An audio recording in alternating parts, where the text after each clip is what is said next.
Voilà, bonne soirée, bonsoir, merci d'être venu. Malgré le temps et malgré le confinement, c'est un sujet d'actualité, ce dont je vais parler, mais ça demande aussi réflexion. Ce n'est pas pour faire plaisir, ça demande un effort de remise en question. Un peu comme suite à tous ces problèmes des jeunes que j'ai accueillis pendant les années, ça aussi c'est beaucoup de problèmes et c'est chaque fois une remise en question. Alors l'exposé, je ne ferai qu'un résumé parce que c'est bien d'histoire. Il y a 3 axes, c'est ce que le cardinal Cardijn disait. Quand on voit des problèmes, il faut d'abord voir, apprendre à regarder la situation, les réalités telles qu'elles sont. Deuxièmement, juger, c'est-à-dire quelles sont les causes des situations. Et 3, agir. Donc, comment agir face aux problèmes actuels? Alors, d'abord voir les événements dans le monde. Je regarde toujours l'heure, oui. Depuis mars 2020, donc depuis à peu près 2 ans, la pandémie nous a tous surpris. On n'y attendait pas, on ne s'y attendait pas à cela. Alors, le 15 juin 2021, des orages violents à Bourrin, qui ont craché tout, c'était une violence inouïe et bien des dégâts. Alors, des gigantesques incendies en France, en Espagne, en Grèce, en Turquie, ça en juillet 2021. Et puis alors, cela aussi était inattendu, les inondations catastrophiques chez nous, dans la vallée de la Vesdre, de Lourdes et de Lourdes. Nous étions impuissants devant la violence des eaux. On ne s'y attendait pas, on n'avait rien pour se prémunir. Quand c'est le feu, on a encore, mais l'eau. Et aussi des inondations dévastatrices au Canada, avec glissement de terrain, en mi-novembre 2021. Et pourtant, nos découvertes scientifiques, technologiques, consuméristes nous donnaient la certitude d'être bien protégés dans le confort, la sécurité, un bonheur matériel. Mais ces événements inattendus nous ont tous surpris. Nous nous sommes sentis impuissants, insécurisés. Alors je vais lire le rapport du Fonds mondial pour la nature qui date du 21 octobre 2000. C'est assez étonnant quand même, hein? Il y a 21 ans. Écoutez bien ce qu'ils disent. La richesse des écosystèmes naturels de la Terre a diminué d'1 tiers depuis 1970. L'homme réclame plus que ce que la Terre peut lui offrir. Elle a ses limites, nous les avons dépassées.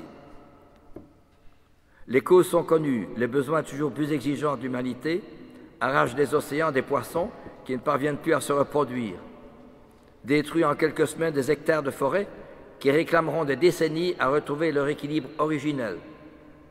Cette humanité qui pense surtout à elle et peu à ses enfants produit des déchets lourds et hautes dioxines qui ruinent les organismes, des déchets qui jamais ne disparaîtront complètement et rejettent dans la nature des pesticides, des métaux lourds et hautes dioxines qui ruinent les organismes.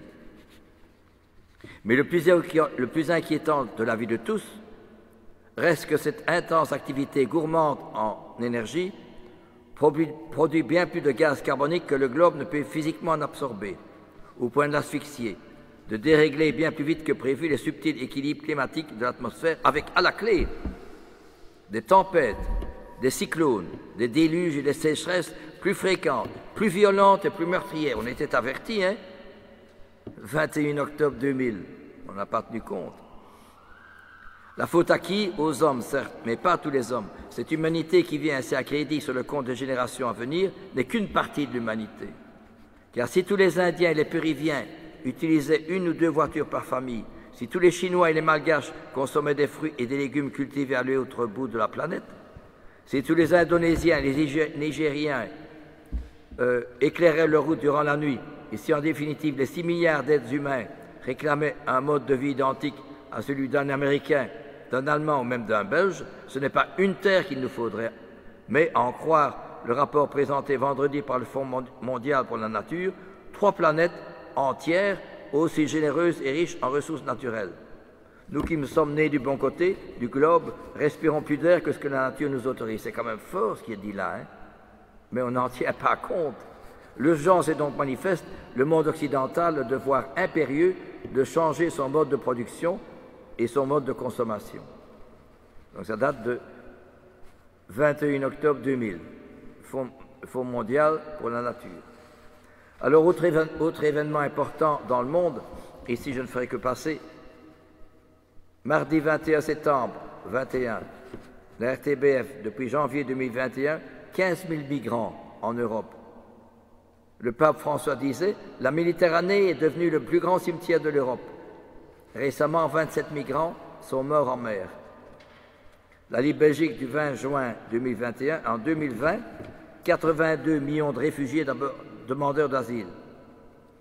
Le pape François disait « En Europe, 75 millions de jeunes de moins de 25 ans n'ont pas de travail. » Le Haut Commissariat des Nations Unies, dans l'Union européenne, disait 700 000 personnes dorment chaque nuit dans la rue. Beaucoup de jeunes qui dorment dans la rue, même chez nous. Hein. À la RTBF, en Belgique, le 29/8/21, de la RTBF, il y a 400 000 chômeurs chez nous en Belgique. Alors ceci aussi, le groupe pétrolier Total Énergie est l'une des entreprises les plus riches de France. Selon les scientifiques, Total a émis 12 millions de CO2, faisant partie des 20 entreprises les plus polluantes. Depuis 1971, la compagnie était au courant, mais n'a rien dit. Si le climat est abîmé, il y a beaucoup de raisons. Hein. Alors, autre information, le Centre de recherche d'information, le CRISP. Chaque année, 30 000 avortements déclarés en Belgique. L'avortement est la principale cause de mortalité en Europe. Le cardinal Sarah, dans son livre « Dieu ou rien », page 230, écrit « Les statistiques internationales sur les avortements sont effrayantes. Dans le monde, en 2014, environ une grossesse sur 4 est interrompue volontairement. Cela représente un peu plus de 40 millions d'avortements en un an. Il y a une guerre déclarée contre la vie avec des moyens financiers gigantesques. Si nous ne sortons pas de la culture de mort, l'humanité court à sa perte. » C'est le cardinal Sarah qui écrit cela. Alors, en 2003, il y a 1800 euthanasies qui ont été effectuées. En 2014, plus de 4188 euthanasies ont été effectuées, selon le ministère de la Santé. C'est quand même formidable, tout ça. Moi, ça me frappe, tout ça. Alors, les divorces, attention, je serais marié, ça peut être divorcé ainsi aussi, je ne suis pas meilleur qu'un autre. Les divorces, l'Office belge des statistiques, en 2019, 22 435 divorces ont été enregistrés. Un adolescent sur 3 a des parents séparés.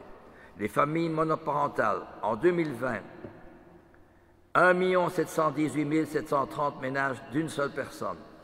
725 000 enfants élevés avec une seule personne. Une famille sur 4 est monoparentale. Alors, en Belgique, il y a plus de 1780 suicides par an. C'est le journal Le Soir qui dit ça, le 27 mai 2021. La Belgique est le 5e pays d'Europe où le taux de suicide est le plus élevé. Le trafic routier a généré 5,85 gigatonnes de CO2 en 2016, une hausse de 77% depuis 1990. Le transport aérien est responsable de 2,8% des émissions de CO2 dans le monde. Nous allons réfléchir là-dessus. Je dis les faits et puis alors on va réfléchir pourquoi. En Europe, le salaire d'un joueur de football en ligne 1, 94 000 euros par mois. Et en ligne 2, 7 525 euros par mois. La Libre Belgique écrit le 15 juillet 2019, 90% d'enfants de 11 ans regardent des images pornographiques. Alors, au mois d'avril 2021, manifestation de la rue de jeunes révoltés, place Saint-Lambert, à Liège, qui ont brisé les vitres d'un magasin et ont volé les vêtements. C'est tous des jeunes qui ne sont pas éduqués. Hein. Ils ont nargué les policiers et lancé des projectiles sur les policiers. Les violences conjugales en France, le 16 novembre 2020, on recensait 142 000 victimes de violences conjugales. L'ex-bourgmestre de Alost, Madame Eutersprott, et la directrice des courses de Francorchamps ont été victimes de violences. Le 26 juillet 2021, l'RTBF disait « Chaque jour, 120 à 130 personnes blessées ou tuées dans les accidents de voiture en Belgique ». Concernant les plastiques dans le monde, l'usine Pétrochimie occupe une place de choix. 1 million d'oiseaux et 100 000 mammifères marins sont tués chaque année au contact de nos déchets plastiques. D'ici 2050, on estime que les océans contiendront plus de plastique que de poissons, soit une masse de 750 millions de tonnes de plastique. Dans la Méditerranée, on estime 1 million de bouteilles de plastique tous les jours. Ça fait réfléchir tout ça. Enfin, moi en tout cas. Confection des jeans. Cela nécessite beaucoup d'eau et de produits chimiques qui infectent beaucoup de gens qui les confectionnent. Les normes sociales ne sont pas respectées. Beaucoup de femmes et d'enfants au Bangladesh y travaillent pour un salaire de misère, 70 € par mois. Et ces jeans sont revendus 15 ou 20 fois plus cher en Occident. C'est fort quand même. Hein? Alors, je vais encore reciter ceci, je ne vais pas plus loin parce que c'est beaucoup de problèmes. Les guerres, nous ignorons à quel point nous provoquons les maux de cette terre. Les pays occidentaux qui se targuent de titres d'artisans et de promoteurs de paix sont les premiers producteurs et les plus importants trafiquants d'armes et de destruction massive. Ils les vendent aux pauvres et les troquent contre les ressources minières ou pétrolières. C'est ce qui explique tant de guerres actuelles. Par exemple, le smartphone. De sa production à son élimination, le smartphone pèse lourd. Plus de 25 minerais composent le smartphone. Ils attisent la convoitise de nombreux acteurs et alimentent des conflits dans les pays producteurs. Par exemple, en République démocratique du Congo, où se trouvent 82% des réserves mondiales de coltan, minerai essentiel à la fabrication des téléphones portables, là, depuis 20 ans, perdure un conflit meurtrier faisant des millions de victimes. C'est fort. Je ne vais pas tout donner, hein, mais ça fait réfléchir, je pense. Alors, les marées noires, combien de navires ont pollué les océans par la perte de leur pétrole dans la mer sans impunité? Combien de personnes âgées, isolées et oubliées chez elles ou dans les homes? Ce qui veut dire que tous ces faits-là nous appellent à réfléchir à nos manières de produire et de consommer. Un philosophe agnostique, qui n'est pas chrétien, dans son livre « Le libre parcours », écrit « Il nous faut bien admettre qu'au cours des prochaines décennies, c'est en nous-mêmes, donc dans, par et pour l'humanité, qu'il nous faudra trouver les réponses aux questions que les progrès de science et de technique ne manquera pas de nous obliger à poser. Comment la dissolution du moi, cette explosion d'anarchisme exacerbé et grégaire, n'aboutirait-elle pas à la dissolution du vouloir vivre ensemble? Sans une base théologique, l'affirmation sur laquelle l'amour est préférable à la haine reste absolument immotivée et dépourvue de sens. Voilà pourquoi, c'est Léon Moulin, qui est un philosophe libre penseur, pas chrétien. Voilà pourquoi, dit-il, il est nécessaire de réfléchir sérieusement sur les conséquences provoquées par la liquidation du religieux. La théologie de la mort de Dieu est aussi et surtout une théologie de la mort de l'homme. Ça fait réfléchir. Alors les événements dans le monde, les événements dans l'Église. Des églises se ferment. Il y a ici un monsieur qui me disait qu'il était découragé de voir son église qui était laissée comme ça, à l'abandon. Chez Vremont, il y a aussi les Carmels de Rochefort, de Marche, de Méhagne, et des églises qui sont abandonnées, qui n'existent plus, faute de pratiquants. Pour Val-Dieu, l'abbaye de Val-Dieu, en 2000, mon intervention pour qu'une communauté de 30 jeunes religieux puisse y venir. Un grand nombre de personnes m'ont écrit pour appuyer ma demande. Ça a été refusé catégoriquement pour y mettre des laïcs. Je ne dis pas que les laïcs, c'est pas bien, mais c'est pas la même chose que des religieux. Alors, un autre point important aussi. Quand un prêtre décède, il n'est pas remplacé. Le nombre de prêtres dans le diocèse de Liège, en 1968, il y avait 1097 prêtres. C'est pas si vieux que ça. En 1968, 1097 prêtres. Et en 2020, 341 prêtres. Donc, 756 prêtres en moins. Et personne ne bouge, hein. Excusez-moi. Un peu comme les... Mais non, mais ça fait réfléchir, hein. Moi, ça me frappe, quoi. 756 prêtres en moins. En 48, il y avait 80 prêtres ordonnés. En 48, pas si vieux que ça. En 60, 40 prêtres ordonnés. Et en 21, un ou deux, s'il y en a encore. Pour les 3 diocèses, Liège, Namur, Tournai, il y a 7 séminaristes. Mais, durant ces 5 dernières années, on a construit 6 nouvelles prisons, des grandes prisons, avec infrastructures technologiques, ordinateurs, etc. Très coûteuses, pour des milliers de jeunes détenus. Mais au séminaire, sont 7. C'est pas possible, ça. Il y a des raisons, il y a des causes. Hein. Dans nos écoles, qu'en est-il du cours de religion dans nos écoles? Est-ce qu'on enseigne encore le Christ, la vie du Christ, l'enseignement du Christ, l'Évangile? C'est souvent des cours de morale ou de sexualité. Alors certains détenus belges dans les prisons, j'en connais l'un ou l'autre, belges, détenus belges, se radicalisent musulmans. Vous savez que le mardi 29 mai 2018, ici, place boulevard d'Avoie, celui qui a tué 2 policières et un étudiant était belge, hein, mais il était radicalisé musulman, Benjamin Herman, 31 ans. Il tourne aux musulmans, il faut savoir pourquoi, ce sont des faits ici, mais il faut savoir réfléchir sur les causes. Lors d'une de mes visites en prison, un d'entre eux me dit « Tu vois tous ces jeunes en prison, ils sont nombreux ?» Je dis « Oui. » « Pourquoi sont-ils en prison ?» Je dis « Parce qu'ils ont commis des délits. » Peut-être, mais parce qu'on ne nous parle plus de Dieu et on ne nous apprend plus à prier Dieu. C'est un jeune musulman qui disait, Mohamed. C'est quand même sur toutes des questions, me semble-t-il, qui sont importantes, qui posent des questions. Il faut réfléchir là-dessus.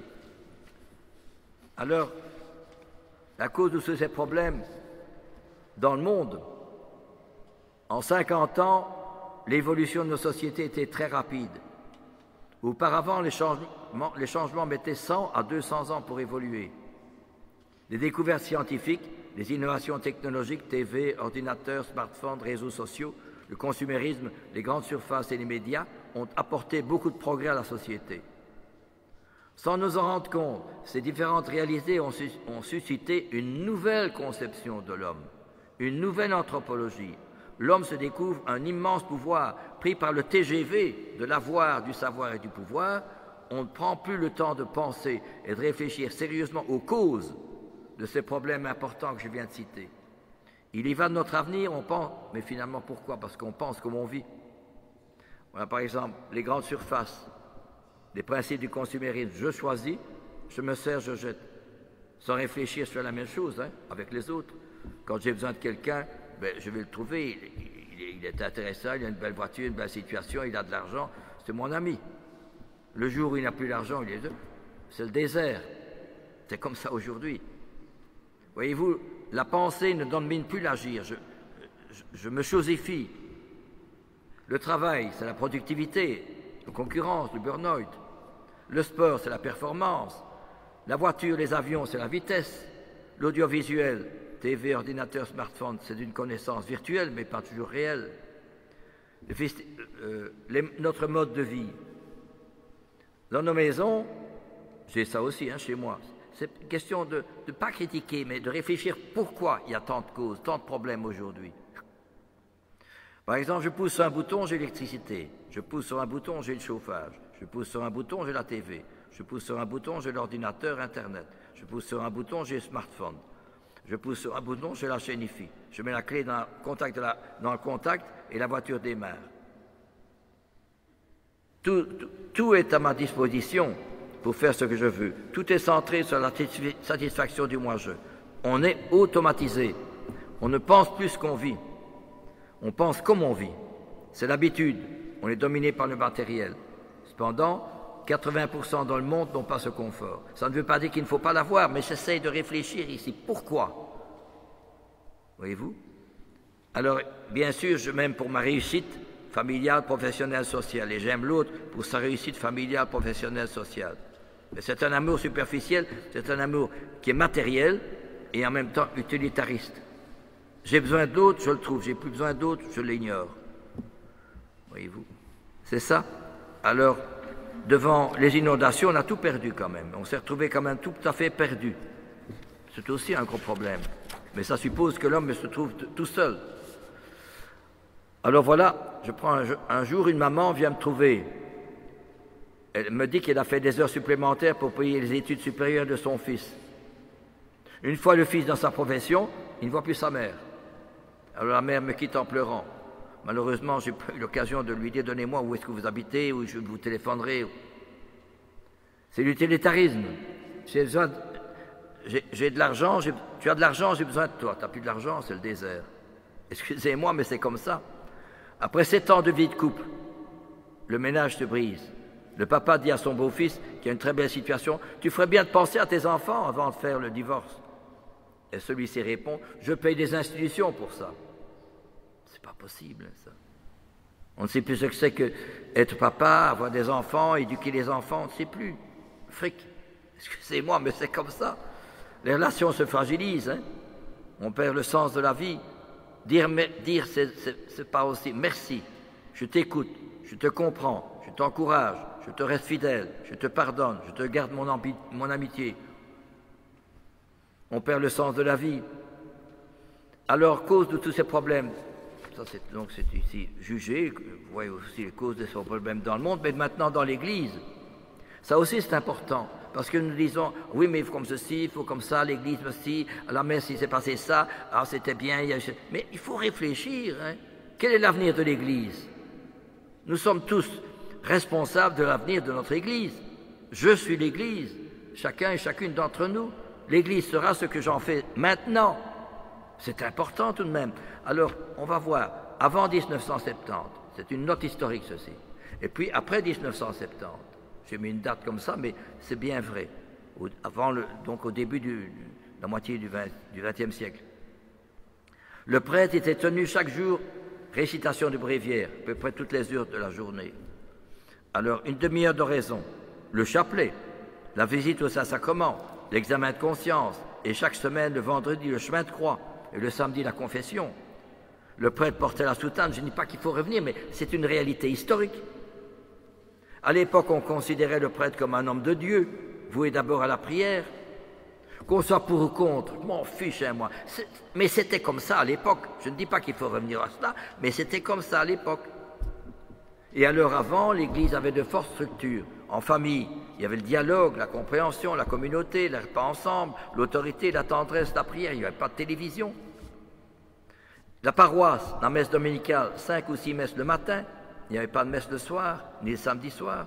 Et beaucoup de fidèles. Les messes hebdomadaires, 3 messes le matin, plus ou moins 50 fidèles à chaque messe. Le vendredi, chemin de croix. Le samedi, confession et de nombreux pénitents. Moi, je me souviens bien. Chaque soir, à 18h, le salut du Saint-Sacrement et le chapelet. Les écoles, beaucoup de prêtres dans les écoles. Et la prière avant et après les cours. Les mouvements de jeunesse, enseignement de la foi. On insistait beaucoup sur la vie spirituelle. Quand j'allais jeune séminariste ou patron de la paroisse Saint-Gilles, ici au-dessus à Liège, il y avait plus de 100 jeunes chaque dimanche après-midi. Et le salut au Saint-Sacrement et le sermon du vicaire étaient répercutés dans chaque équipe pour le vivre durant la semaine. C'était comme ça à l'époque. Je ne dis pas que c'était bien ou c'est pas bien, mais c'est une réalité. Alors les hôpitaux, les religieuses qui étaient en habit avaient un grand rôle auprès des malades, qui se confiaient à elles et qui les soutenaient de leurs prières. Tout ça faisait partie de l'histoire de l'Église au début du XXe siècle. Je crois que c'est important de voir la réalité de l'histoire. C'est l'histoire, tout ça. Maintenant, après 1970, ceci c'est pour l'Église. Le prêtre s'habille comme des laïcs. On commençait à célébrer la messe face au peuple. Alors, ça me notait que le Concile n'a jamais demandé qu'on célèbre la messe face au peuple. Il demande simplement de veiller à la participation intelligente et active des fidèles. Mais il ne demande pas qu'on fasse la messe face au peuple. Maintenant, on le fait, je le fais aussi moi-même. Mais essayons de voir les choses sans juger, d'une façon réelle, point de vue de l'histoire. Alors on a abandonné le latin, on a célébré des messes en français avec des chants français. Le chant grégorien fut abandonné pour des chants français qui sont très bien aussi. Alors le prêtre est considéré comme un animateur liturgique, plus un homme de Dieu, un homme voué à la prière, un animateur liturgique. Aujourd'hui, ce sont les laïcs, hommes ou femmes, qui sont les animateurs liturgiques. À l'époque, on considérait davantage la messe sous son aspect sacrificiel. Aujourd'hui, On voit davantage la messe sous son aspect communautaire. Il faut retrouver ensemble. Voilà. Mais est-ce qu'on sait mieux ce que c'est que la messe maintenant? Si on faisait un questionnaire, l'offertoire, la consécration, la communion, le prêtre, on serait bien étonné des réponses que l'on a. Dans la catéchèse, on ne parle plus de Dieu, du Créateur, de la révélation, on parle de l'homme. Jésus-Christ n'est plus considéré comme le Fils de Dieu, c'est un héros humain, comme Gandhi ou Martin Luther King ou d'autres. Alors les miracles de Jésus sont interprétés sans référence aux miracles. Par exemple, Jésus multiplie les pains, mais ce n'est pas un miracle. Jésus veut nous montrer le signe du partage et de la solidarité. C'est comme ça aujourd'hui. Alors, la foi devient une idéologie, le sacrement comme du communautaire et l'apostolat comme du social. Il n'y a aucune référence à un Dieu personnel qui m'appelle dans les événements de ma vie. Il y a donc une conception matérialiste, sans aucun sens d'ascendance de Dieu et du sacré. Il faut être de son temps, dira-t-on. Ainsi, on a perdu le sens de la présence de Jésus dans notre vie et de son action dans les cœurs, qu'on appelait dans le temps la grâce sanctifiante. Alors, dans les années 70, il ne faut pas oublier ça, on a supprimé la lettre C dans le mouvement de jeunesse. Jeunesse ouvrière chrétienne, jeunesse étudiante catholique, fédération des scouts catholiques, tout ça. Bon, pour être plus ouvert au monde, et ça a donné quoi? Alors ne vous soyez pas étonnés qu'il y a des jeunes dans les prisons qui se radicalisent musulmans et qui viennent se bagarrer ici. Alors, la philosophie de mai 68, l'émancipation de l'autorité et la liberté des mœurs a une grande influence. Le leitmotiv des hippies, faites l'amour et pas la guerre, et le port d'un mini-jupe. La philosophie de mai 68 conçoit la liberté sans fondement et sans exigence. Cette philosophie a influencé et gangrené les mentalités et structures de l'Église, on se dit, nivellement par le bas. Alors, qu'est-ce qu'il y a en conséquence? L'homme n'accepte plus le dépassement de soi. C'est la recherche de soi, la satisfaction du moi. Et alors, bien sûr, il y a la pédophilie qui a existé non seulement dans l'Église, mais aussi ailleurs, mais que beaucoup ont exagéré pour attaquer l'Église. Mais sans la prière, et dans un contexte comme cela, comment voulez-vous que le vœu de célibat sacerdotal ait un sens? Il est vidé de son sens. Mais si on avait la foi, quelle richesse qui a donné des exemples merveilleux comme le curé d'Ars, Saint Vincent de Paul, le père Damien, Charles de Foucauld et tant d'autres illustres amis de Jésus, mais on n'en parle pas de ça. C'est une drôle de société dans laquelle nous vivons. Moi, je vous fais part de tout cela suite à m'occuper de jeunes en difficulté, je rencontre tout cela. Dans cette conséquence, donc, du monde, juger les causes de tous ces problèmes dont j'ai cité tantôt dans le monde, dans l'Église, maintenant les conséquences. Là, beaucoup conçoivent la foi dans une perspective rationaliste, conceptuelle et logique. On évacue tout transcendant, tout idéal, tout sens religieux, tout sens du sacré. Un jour, ça c'est une bonne, je monte dans le bus et je vois une affiche bien visible, dans le bus, bien visible pour tout le monde. Un jeune homme et une jeune fille avec une auréole. Et ces mots, nous autres, on va au ciel. Je me dis, sapristi, dans le bus, on parle du ciel, c'est formidable. Mais en dessous de l'affiche, nous autres, on prend la pilule. C'est la liberté sexuelle comme satisfaction du moi-je, sans référence individuelle. Mais qu'est-ce que vous voulez? Alors les jeunes, on fait l'amour, on fait ceci et ça, et combien? Il n'y a plus d'idéal. Voyez-vous, c'est ça le problème. Alors, comment voulez-vous que ces jeunes puissent trouver se marier, etc. C'est fort, quoi. On perd le sens du mystère de l'homme. Alors, il ne sait plus que c'est Dieu qui lui a donné son conjoint. Il ne sait plus que c'est Dieu qui lui a donné ses enfants, que c'est Dieu qui lui a donné sa relation familiale, professionnelle, sociale. Et l'homme ne trouve plus son identité et c'est l'échec. Hein. Et vous? Alors, pour trouver ces jeunes, moi j'ai eu encore un jeune qui était venu, enfin un jeune, il a fait 50 ans, et il est venu pour m'aider pour les jeunes, pour s'occuper des jeunes. Un type qui avait d'un bon milieu. Hein. Et alors, il avait fait des études universitaires. Un type qui était très calé, intelligent, il était sympathique. Et alors, il est venu, mais il me dit, je suis allé dans 2 instituts psychiatriques parce que je suis dépendant de l'alcool. Mais je vous promets, ça n'arrivera pas, maintenant je suis bien décidé, etc. Et 1 mois et demi après, il avait déjà recommencé 3-4 fois, je n'aurais pas su le garder, mais c'est triste. Que va-t-il devenir? Je lui ai téléphoné, je lui ai dit, tu peux venir, c'est pardonné, mais je ne peux pas te garder avec les jeunes, mais tu peux revenir, on va prendre une tasse de café, c'est très bien. Et il m'a dit, il y en a beaucoup qui sont comme ça, dans les asiles psychiatriques et d'autres dans les prisons. Ils ne savent plus trouver les causes de leur itinéraire, ils sont perdus. Pourquoi? Parce qu'aujourd'hui, l'homme ne voit que ses qualités, ses réussites, ses performances, mais il ne veut pas voir ses défauts, ses limites, il ne veut pas voir la vérité en lui-même. Il y a encore eu le cas de Franco. Vous voyez? Dans cette conception, on perd le sens de la vocation au mariage, vocation sacerdotale et religieuse, la naissance de l'enfant, la souffrance de la mort, on perd tout. L'homme est atteint de morosité. J'ai encore discuté avec un entrepreneur qui me dit, vous savez, j'en ai vraiment assez. Hein. Je ne trouve plus de but dans la vie. La vie est morose. Les gens en ont marre.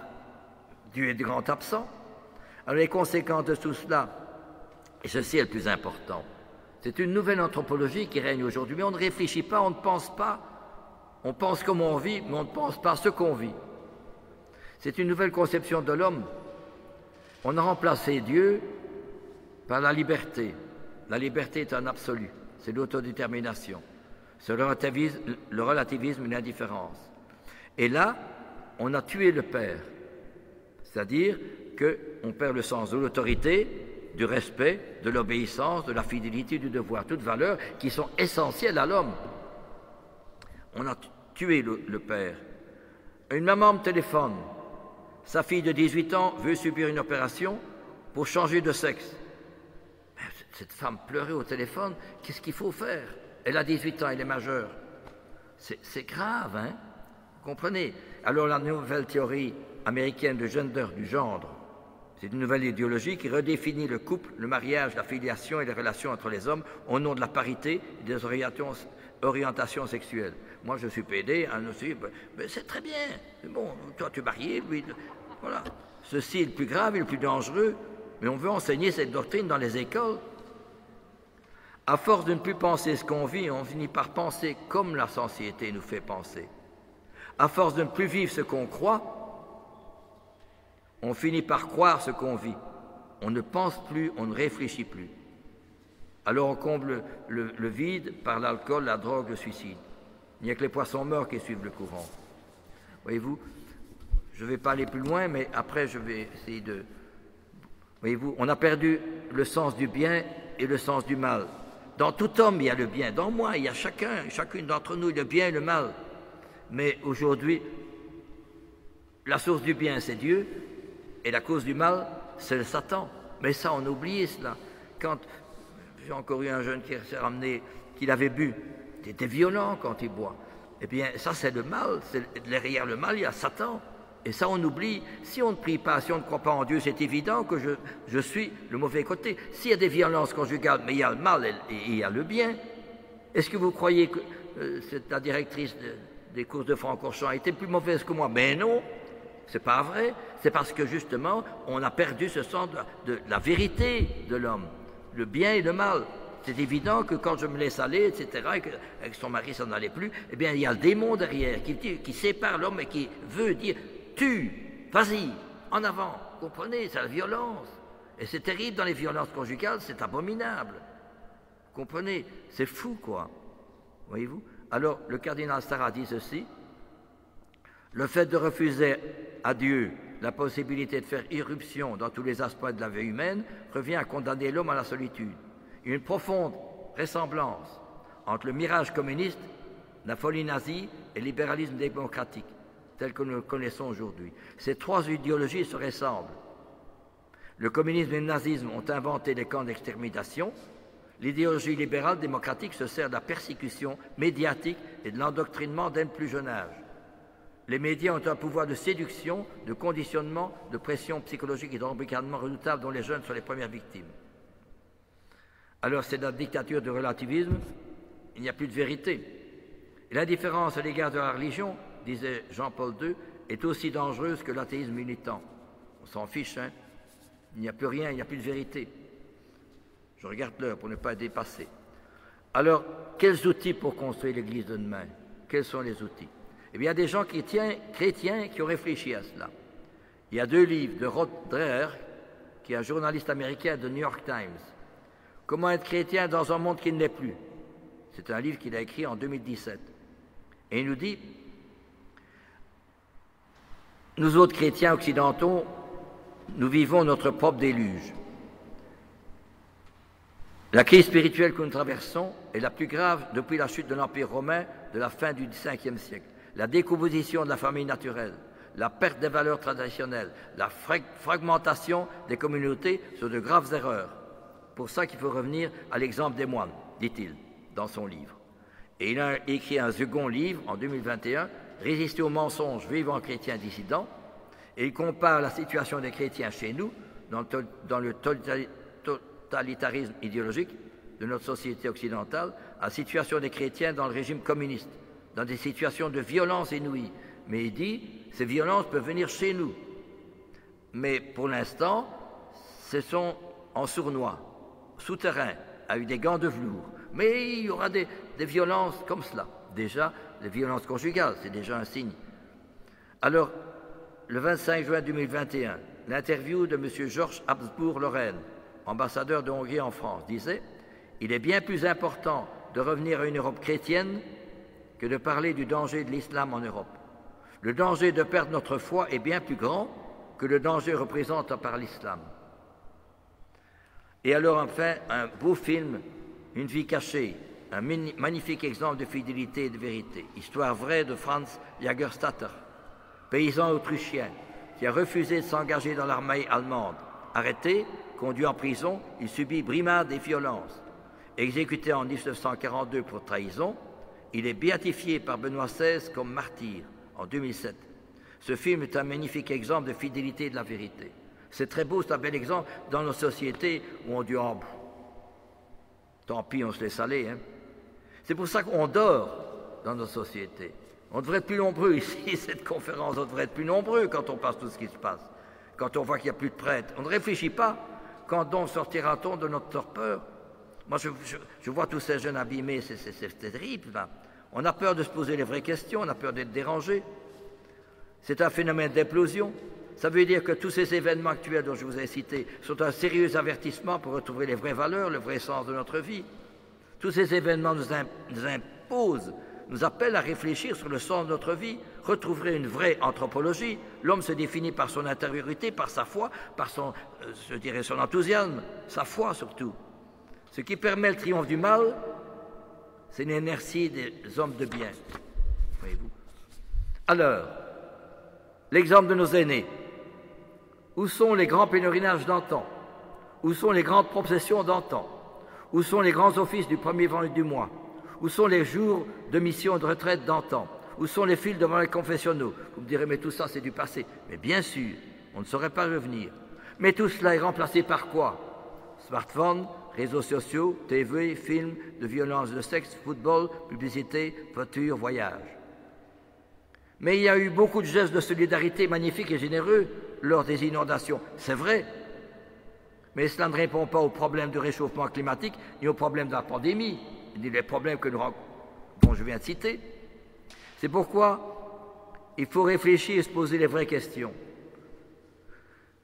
Tous ces événements nous montrent que la nature, le climat, la pandémie, le soleil, la pluie, l'air, le vent, la mer ne nous appartiennent pas, nous ne sommes pas les maîtres. C'est pour ça qu'il est plus que jamais besoin, dans les problèmes actuels, il ne s'agit pas d'être alarmiste, ni un prophète de malheur, ni tenir un discours politique, apocalyptique, ni tomber dans une religion subjective et sentimentale qui devient un refuge à la recherche du merveilleux. Mais il s'agit d'avoir un regard de lucidité, de vérité, un regard de foi. Car à travers tous ces problèmes des jeunes, c'est le Christ qui continue à porter sa croix. C'est ça qui est important. Pardonnez-moi, je parle avec conviction parce que j'en ai connu un des problèmes des jeunes. Voyez-vous, c'est le Christ qui continue à porter sa croix. Et moi, je suis dans mon fauteuil en train de regarder à la télévision un beau film, etc. Et je dis, je vois le Christ qui porte sa croix, encore un délinquant en plus, qui me fout la paix, qui retourne en prison. Mais oui, mais je suis responsable de ce qui se passe dans le monde. Je suis responsable. Chacun de nous est responsable. Et Jésus me dit, qu'as-tu fait de ton frère quand j'arriverai de l'autre côté au moment de ma mort? Qu'as-tu fait de ton frère? C'est extraordinaire quand même. Ça veut dire qu'il faut une conversion. Le seul remède, c'est justement de contrarier mon orgueil, et c'est toujours cette affirmation, j'ai raison. Que de positions aujourd'hui. Moi j'ai raison, moi c'est un tel, ce style, monsieur le curé un tel, ceci, etc. Et des positions intransigeantes les uns contre les autres. Il n'y a plus d'humilité, parce qu'il n'y a plus de Dieu, voyez-vous. Avant de changer les autres, il faut d'abord se changer soi-même. Enlève d'abord la poudre qui est dans ton œil et tu verras clair pour enlever la paille qui est dans l'œil de ton frère. Un petit garçon fait un trou dans le sable et il va chercher l'eau de la mer avec un petit seau pour jeter l'eau de la mer dans le petit trou. Et le monsieur voit que le petit garçon fait ça une dizaine de fois. Et le monsieur lui dit, mais pourquoi tu fais ça? Parce que je veux jeter l'eau de la mer dans le trou. Alors, c'était Augustin, c'est Augustin qui cherchait. Il comprend qu'il ne parviendra jamais à tout dominer, à tout posséder. Dieu, la nature, l'eau, la mer, on ne les possède pas. C'est Dieu qui nous les donne. Si vous ne changez pas pour devenir comme petits enfants, vous n'entrerez pas dans mon royaume, dit Jésus. Il est plus facile à un chameau de passer par le trou d'une aiguille qu'à un riche d'entrer dans le royaume de Dieu. Et Jésus dit bien, je suis venu pour rendre témoignage que ceux qui voient deviennent aveugles et ceux qui sont aveugles voient. Et les pharisiens disaient, mais nous, mais vous le voyez, votre péché demeure. Tant qu'on ne se remet pas en question devant tout ce qui se passe, ça ne sert à rien. Hein. Si on va à la messe et on continue, on prie, on communie, c'est très bien, mais ça sert à quoi? Excusez-moi, hein. Si j'ai mon frère qui est là et c'est tout ce que je viens de dire, ne me remets pas fondamentalement en question, je ne peux pas continuer à communier, je ne peux pas continuer à vivre, hein, ni à prier, ce n'est pas possible. Quand j'ai eu Claudie, j'étais vicaire à Sainte-Marie-des-Anges, il avait 15 ans. Le père était parti et la mère, elle en avait marre de lui, elle l'avait mis dans un home. Le garçon n'acceptait pas d'être dans un home, je comprends bien. Et alors, il est venu me trouver plusieurs fois sur l'heure de midi. Je lui partageais mon repas de midi avec lui. Et alors, il a demandé un jour pour téléphoner. Il y avait beaucoup de jeunes à côté de la maison des jeunes. Hein. Et alors, je ne l'ai plus revu. Et puis, quelques jours après, on me téléphone de l'hôpital, c'était à Bavière. Et on me dit, écoutez, Claudie est à l'hôpital, est-ce que vous ne savez pas aller le voir? Il a pris une voiture, il s'est projeté contre un mur. Il est entre la vie et la mort. Alors j'y vais, les infirmières me disent « Ah, heureusement que vous venez, personne n'est venu. » Si, dit l'autre infirmière, sa maman est venue pour nous dire « Écoutez, moi, je suis malade, je dois prendre des congés, je vais à la Côte d'Azur. Je n'ai pas le temps de m'en occuper de mon fils. Pour les frais funéraires, adressez-vous à l'assistance publique. » Alors j'ai été voir Claudie à travers une vitre. Il avait une larme aux yeux. J'ai été contenir mon émotion. J'ai dit « Courage, ça va aller, je prie pour toi. » Bien sûr qu'il est mort peu après. Et alors, mais j'étais dans la rue, moi j'avais Claudie, j'avais dans mon cœur, si vous avez votre épouse, vous avez un enfant, etc., et qui vient de mourir, ça vous fait mal, hein? Vous souffrez, hein? Vous gueulez, quoi, parce que ça fait mal. Mais justement, c'est la même chose. Claudie, je l'avais dans mon cœur, c'est tous des exemples comme ça que j'ai vécu. Alors, est-ce qu'on peut continuer à vivre comme on le fait? C'est pas possible, comprenez? Pardonnez-moi, hein, moi je vous raconte comment je le vis, hein? Alors, voyez-vous, pour ça que la prière, c'est le seul remède à toutes ces déviances actuelles. C'est la prière. Mais la prière, c'est pas seulement dire des mots, c'est quelqu'un, c'est le Christ. Et la première chose qu'il me demande, c'est faire silence. Tais-toi. Je ne veux pas dire Seigneur, tais-toi, j'ai quelque chose à te dire. Non, c'est à moi de me taire pour écouter ce que lui a à me dire. C'est lui qui prend l'initiative dans la Bible, c'est Dieu qui prend l'initiative. Je vais prendre un exemple d'un jeune qui était venu me trouver, et je regarde l'heure, bon, un jeune était venu me trouver, il m'avait dit, je connais une infirmière à Bruxelles.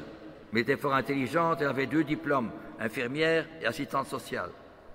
Et alors, elle est partie en voie de développement pour aider les gens. Et là, alors, il était fort avec une ONG, une équipe. Il était fort décidé, enthousiaste, elle entraînait beaucoup d'autres, c'est une fille très meneuse. Et un jour, en rentrant chez elle, elle a été agressée dans le pays en voie de développement. On l'a conduite à l'hôpital, mais sa santé ne s'améliorait pas. On a dû la reconduire à Bruxelles, d'où elle venait, et là, à l'hôpital, on s'est aperçu, après une prise de sang, que la seringue dont on servit dans les pays en voie de développement n'était pas propre. Et la fille était condamnée, elle avait le sida, c'est-à-dire qu'elle était donc abîmée. Et alors, cette jeune fille, autant elle était généreuse, dévouée, entraîneuse, dynamique, vraiment très, très explosive, eh bien, elle était suicidaire, révoltée et anorexique. Et puis Jean-Pierre me dit qu'il est mort d'overdose lui aussi. Jean-Pierre me dit, tu vois, la vie n'a pas de sens. Et j'ai réfléchi à cela. Maintenant, si cette infirmière, c'est pas elle qui décide, c'est son fiancé qui l'envoie pour partir dans un pays en voie de développement. Alors tout ce qu'elle fait, c'est pas à partir d'elle, mais pour répondre à l'amour de son fiancé. Tout est fait intériorisé. Voyez-vous, c'est tout à fait différent de l'autre. Ça, c'est la foi. C'est l'intérioriser, c'est-à-dire c'est Jésus, si vous voulez. À cause du fiancé, elle fait tout pour aider les gens, pour rendre service, pour apprendre la langue, lever de nuit, etc., des tas de services, etc. Mais le fait pour aider les gens, bien, mais par amour de son fiancé, tout est intériorisé. C'est la même chose pour le croyant, tout est intériorisé. À partir du moment où je découvre Jésus, tout est intériorisé. C'est tous les jeunes que j'ai accueillis qui m'ont, si vous voulez, contraint, forcé à agir de cette façon-là. Sinon, c'est pas possible. Je vois Franco qui est encore venu il y a quelques jours, eh bien, pris par l'alcool, mais il s'est fâché, etc. Il était violent. C'est un gosse qui était aussi, quand il était petit, par un père alcoolique et violent. Et alors, je l'ai pris chez moi, mais ce n'est pas facile. Voyez-vous? Eh bien, justement, c'est que cette jeune fille, eh bien, voilà, si son fiancé l'envoie, tout est intériorisé. Ça veut dire que, et ça on a perdu ça, Jésus veut revivre sa propre vie à travers moi. Tous ces l'accueil de ces jeunes difficiles, drogués, eh bien c'est Jésus qui me demande de continuer sa vie, de continuer sa passion, de continuer sa croix, porter sa croix. Comprenez cela? Et c'est ça qui est important, c'est ce que nous avons oublié, pardonnez-moi, hein, mais ça me paraît fondamental de redécouvrir cette foi-là. Alors je reviens justement, c'est les saints dont nous avons tellement besoin, voyez-vous? Nous avons tellement besoin de retrouver les saints, voyez-vous.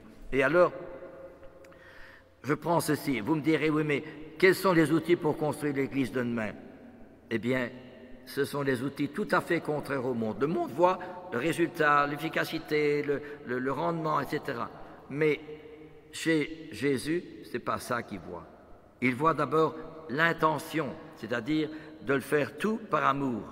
C'est pour ça que Thérèse de Lisieux, que j'aime beaucoup, et je l'ai lu si souvent quand j'avais des problèmes de jeunes. J'étais tout seul à occupé de tous ces jeunes-là. 80-100 jeunes par jour. Et encore il y a aussi à Extal. Mais maintenant, c'est plus la nuit. Parfois, je recevais la nuit quand j'étais à Fragnier. Mais Thérèse disait, la plus grande grâce que Jésus m'a donnée, c'est de montrer ma petitesse et mon impuissance à tout bien. Et Thérèse disait, je ne veux laisser échapper aucune parole, aucun regard, aucune action. Profiter de toutes les plus petites choses et de les faire par amour. Thérèse de Lisieux n'a pas fait des activités, des organisations dans le pays en voie de développement qui est nécessaire. Elle n'était pas Mère Teresa et faire des activités, des organisations pour les pays. Non, elle n'a rien fait. Mais des petites choses. Vraiment, vraiment. Et elle, Thérèse, elle préférait faire les choses ordinaires, banales, monotones, ennuyeuses. Inutile, inefficace, improductive. Troisièmement, cachée. Elle est toute seule, personne ne le sait. Elle faisait l'amie des personnes, si vous voulez, abîmées, isolées, dont elle est sûre qu'elle n'aura aucun merci. Mais ça ne sert à quoi? À rien. Mais c'est parce que c'est pour Jésus. Pour ça qu'elle dit, où je retrouve le texte, je n'ai pas toujours tout noté ici, eh bien c'est un paradoxe. D'une part, elle dit, la fleur est feuillée. Eh bien, plus d'une rose sur tes autels aime à briller. Moi, je rêve autre chose, mais feuillée. La rose qu'on vient de cueillir, mettre sur l'autel, elle embellit la fête, mais la rose est feuillée, simplement on la jette au gré du vent. Avec bonheur, à toi, Jésus, je m'abandonne. Elle a écrit ça quand elle avait 20 ans. Elle savait bien qu'elle allait mourir, 24 ans. Donc elle avait déjà la tuberculose. Elle savait qu'elle allait mourir. Donc voyez-vous, c'est ça qui est formidable, c'est qu'elle n'a rien de ce que nous avons, mais elle est comblée de Dieu, si vous voulez, comblé de grâce. C'est ça que je veux dire. Charles de Foucault également, qui est tout seul dans son... Il était mis à la porte de l'armée. Il a été, parce qu'il faisait... il ne savait qu'à s'amuser, etc. Il faisait bonne chère tous les soirs. Il allait faire venir des repas de traiteurs, les meilleurs de la ville où il était, etc. Et alors, il été mis à la porte de l'armée pour inconduite notoire. Et on le revoit quelques années après, à Beniabès, à Tamanrasset, vivant comme un pauvre, vivant, on fait ça, on touche les murs, on fait ça, on touche le plafond de la chapelle. C'est vraiment dérisoire et tellement vrai que le chef de Touareg, sur lesquels il était, disait, mais ta famille, elle vit dans les châteaux et toi, tu vis comme un pauvre. Mais pourquoi? Parce que ce n'est pas Charles qui a voulu, mais c'est Jésus qui revit sa vie à travers Charles. Jésus ne nous demande pas de faire des activités organisées, etc. Il en faut bien sûr, mais c'est le paradoxe. D'une part, je ne sais pas si je m'explique bien, d'une part, le néant, et d'autre part, la richesse, le résultat extraordinaire qu'ils ont. Thérèse de Lisieux, un peu avant qu'elle ne meure, elle avait craché le sang, 4 heures du matin. C'était la tuberculose. Et alors, bon, elle avait toutes les raisons d'abandonner. Elle se dit, maintenant c'est fini, c'est foutu, bon, ben je vais mourir, quoi. Eh bien, non, elle dit, maintenant, je sens que ma mission va commencer, ma mission de faire aimer bon Dieu comme je l'aime, je vais passer mon ciel à faire du bien sur la terre, alors qu'elle va mourir. C'est extraordinaire, vous comprenez? Et alors, quelques années après, je lis tout ça ici dans mon livre, j'ai étudié, eh bien, quelques années après, eh bien, Thérèse, on a écrit son livre, il y a eu 30 000 exemplaires, une histoire d'une âme, de Thérèse de Lisieux, quelques années après sa mort. Et puis quelques années après sa mort, elle a été béatifiée, puis elle a été canonisée. 500 000 personnes au Vatican pour une fille qui n'a vécu que 9 ans de vie religieuse, qui est morte à 24 ans, qui n'a rien fait, mais rien. Et dans le rien, elle est tout. Elle est tout. Vous comprenez, pardonnez-moi, vous parlez expression avec conviction, mais je n'y suis pour rien. Alors, c'est ça qui est formidable. Eh bien, justement, eux, c'est l'opposé de la société. Nous avons beaucoup, mais nous ne sommes pas heureux. Mais elle et Charles de Foucault n'ont rien de ce que nous avons, ils sont comblés. C'est l'émerveillement, voyez-vous. Alors, je vais terminer parce que l'heure tourne, mais enfin, je suis resté dans les normes. Mais alors, justement, donc la petitesse, la prière, le silence, la petitesse, et troisièmement, me reconnaître pécheur. Mais bien sûr, aujourd'hui, toute la société est bâtie sur le résultat, l'efficacité, le rendement. Reconnaître mes limites, mes faiblesses, mes défauts. Mais non. Mais justement, c'est comme ça que le bon Dieu nous aime. C'est comme ça que je peux être envahi par son amour, voyez-vous. Si moi, j'ai pu accueillir des milliers de jeunes pendant plus de 50 ans, ce n'est pas par phénomène extraordinaire, mais non, c'est parce que je ne suis qu'un petit et un pauvre. Et parce que je suis un petit et un pauvre, c'est lui qui a voulu continuer sa vie à travers moi. Il m'a demandé de vivre l'évangile. Ce que tu fais au petit des miens, c'est moi que tu le fais. Cherche, demande, aime les occupations qui t'abaissent le plus. Tout ce que tu voudrais que les autres fassent pour toi, fais-le toi-même pour eux, etc. Voyez-vous, c'est ça l'évangile. Il m'a demandé de vivre l'évangile, mais c'est extraordinaire. Et c'est ce que nous avons tellement besoin aujourd'hui. Pardonnez-moi de parler avec conviction, mais ça me paraît fondamental. Alors, je vais donner, comment dirais-je, une affiche que je vais vous montrer en résumé de ce que je vous enseigne, voyez-vous, de ce que j'ai enseigné. Voilà. Eh bien, ah c'est ça, oui, c'est gentil, merci Didier. Alors voilà. Attendez, voilà. Alors ici, voilà, l'appel que Jésus m'adresse et la mission qu'il me confie aujourd'hui, donc le monde, hein, le monde, oui, il faut que j'écoute ceci, c'est le matérialisme.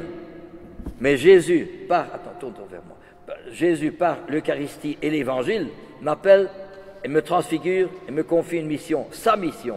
C'est pas mon travail, c'est sa mission. Comme la jeune fille, c'est son fiancé qui l'envoie, c'est la même chose. C'est le matérialisme, c'est le monde. Ici, c'est quelqu'un. Ici, c'est l'égocentrisme. Non, c'est la confiance, fais confiance à Jésus. Ma liberté, je fais ce qui me plaît. Non, tout par amour pour Jésus. Grandir, non. La petitesse, plus tu seras petit, plus tu me ressembleras, dit Charles de Foucault. J'ai raison, non, je suis pécheur. Ici, amour possessif, non, amour don de soi. Jouir, non, esprit d'immolation. Profit, c'est l'ascèse, le sacrifice. Efficacité, les petites actions cachées.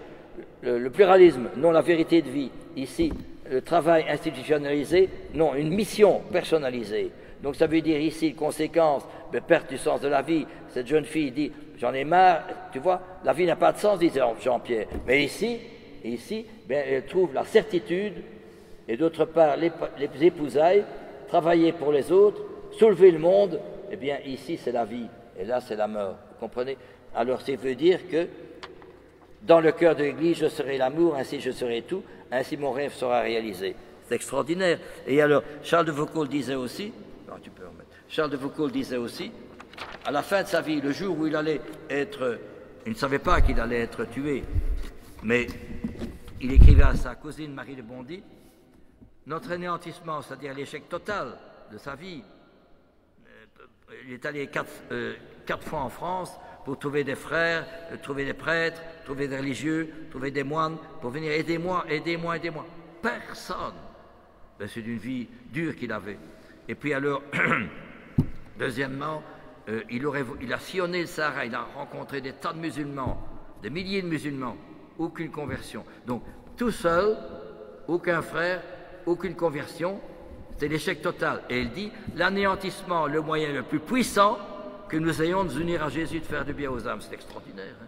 C'est extraordinaire. Et alors, il y a eu un rayonnement extraordinaire après. Quand René Bazin a écrit sa vie, ben, des tas de jeunes se sont dit, moi je marche avec lui, je vais aller vers lui, je veux faire comme lui. C'est extraordinaire. Après sa mort, si le grain de blé tombé en terre ne meurt pas, il reste seul. Mais s'il meurt, il porte beaucoup de fruits. C'est la même chose pour Thérèse. Eh bien, ce qui manque aujourd'hui, pardonnez-moi de parler avec conviction, ce qui manque, c'est de prendre l'évangile au sérieux et de vivre l'évangile. Alors, si je vis l'évangile, il y a un rayonnement extraordinaire.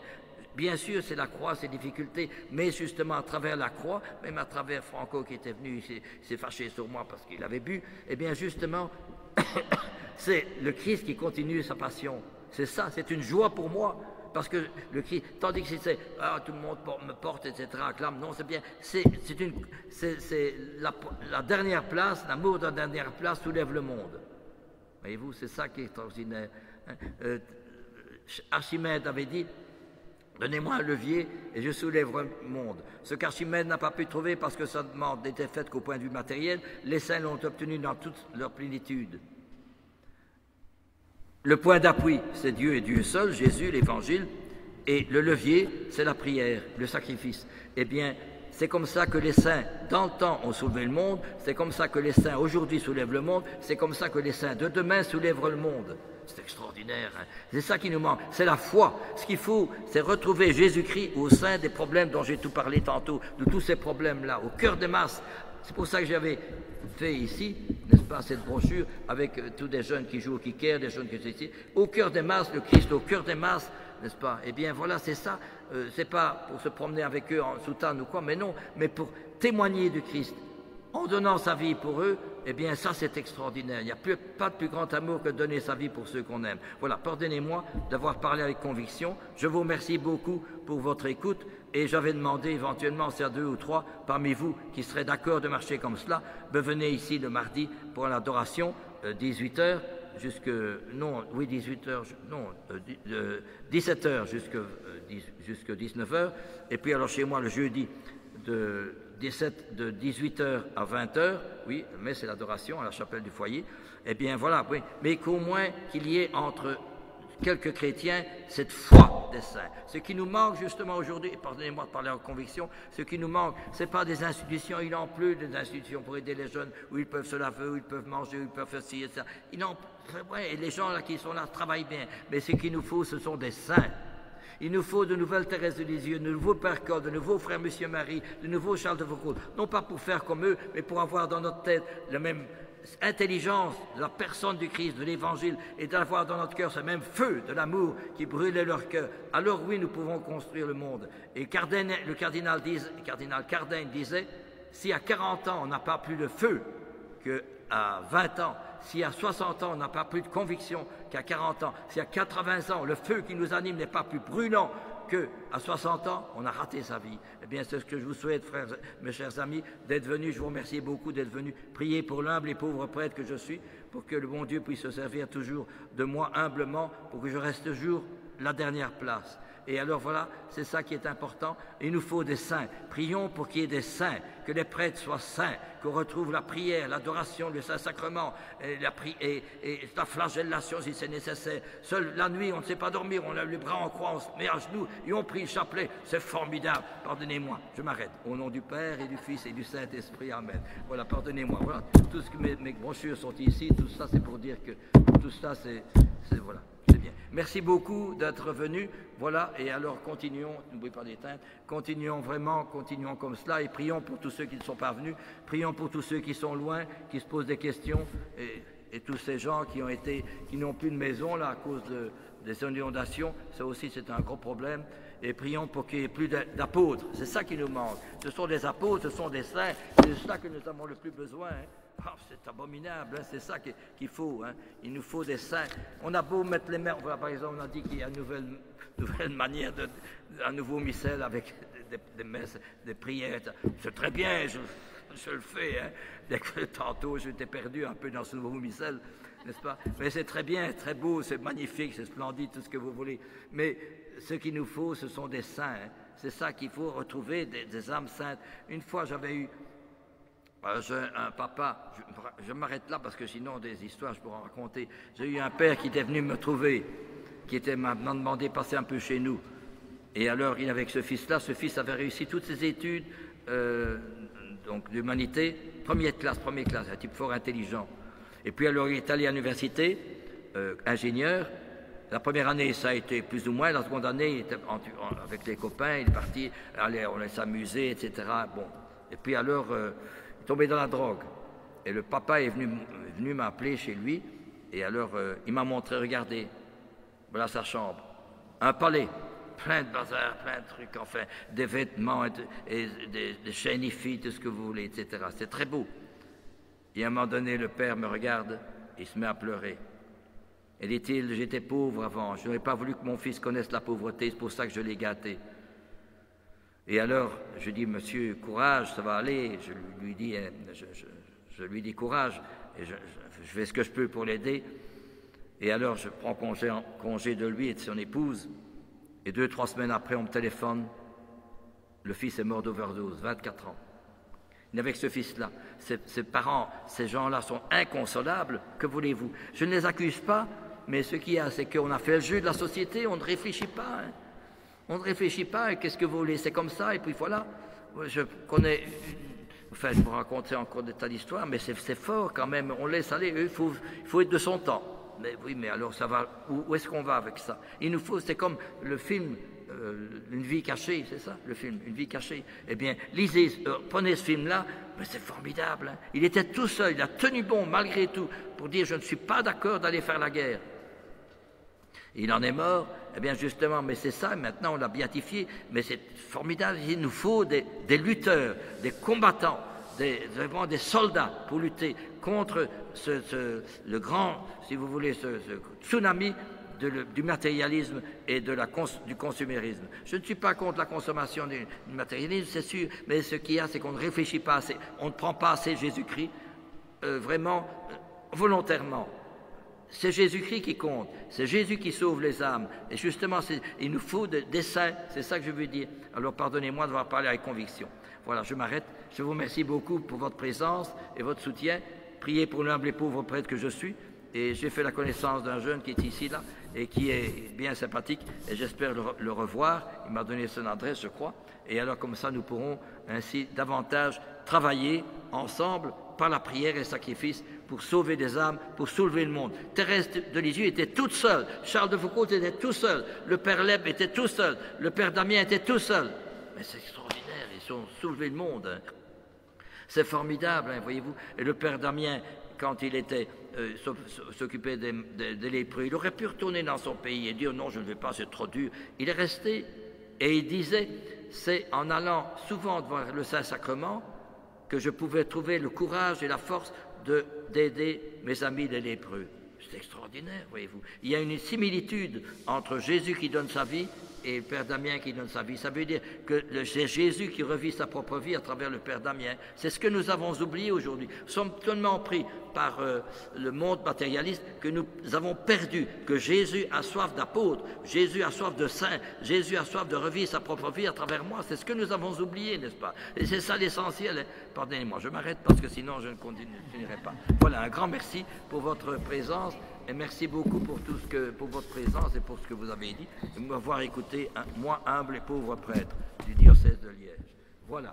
Et comme je disais, j'avais dit que la messe était tellement importante que j'aurais été trouver mon évêque, je l'ai dit une fois à mon sermon, j'aurais trouvé un évêque et elle dira, Monseigneur, ne m'ordonnez pas prêtre, je ne mérite pas d'être prêtre, et alors laissez-moi religieux, et j'aurais fait si souvent l'adoration des Saints-Sacrements et aller à la messe et prier d'action de grâce après la Sainte Messe. Voilà. Bonne soirée, merci beaucoup.